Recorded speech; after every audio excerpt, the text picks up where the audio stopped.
love the channel and find it useful in becoming a happy retiree. Subscribe today. John from Sharpsburg. John, good morning. Welcome to Money Matters. Thanks for holding on. What's going on? How can I help? I have a question. I heard you say last week or 2 weeks ago that you needed 25 times your annual income to retire.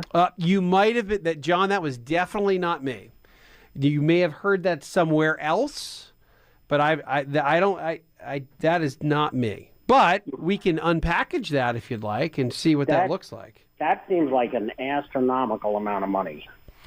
It does. So let's say that means, let's say you're making $100,000 a year. That means you need to have $2.5 million to retire. $2.5 million at let's call it 5% a year is $125. Yeah, I think that's an awful lot, because what that's forgetting, John, is that it's trying to say that your assets themselves need to make up all the lost income when you stop working. It's not counting in Social Security and or a pension. We just had a caller that has between he and his wife over $4,000 a month in Social Security. If his budget's $7,000, he's over halfway to his budget just from Social Security. So his assets obviously don't have to be tremendous in order to make up that gap. So no, I think if you had zero Social Security and zero pension and zero other investment income coming in from houses, let's say, then you could make the case that, yeah, you need 20, 25 to replace your income, 20 to 25 times your income, but it's ignoring some really big other pieces of the equation. So what's the rule of thumb?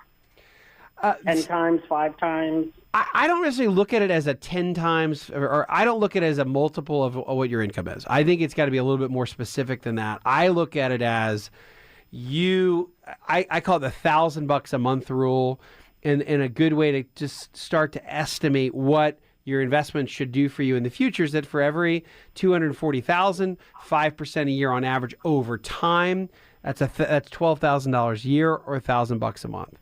So that's how I would look at this, is that for every $250,000 you save, it's kind of like your own $1,000 a month pension.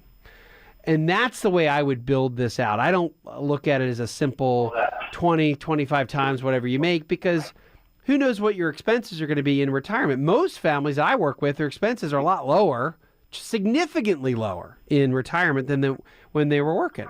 So you've got to look at it, I think, on a slightly more specific level as opposed to just a big, giant multiple of what you've been earning. Hi, I'm Wes Moss, and thanks for taking a minute to hear about what's so different about my new book, You Can Retire Sooner Than You Think. So unlike other retirement books, this book will give you a step-by-step guide, whether you're in your 20s or 30s or 40s or 50s, to learn from what these successful and happy retirees did to get there. I hope you enjoy the book, but more importantly, I know that it'll help you retire sooner than you think.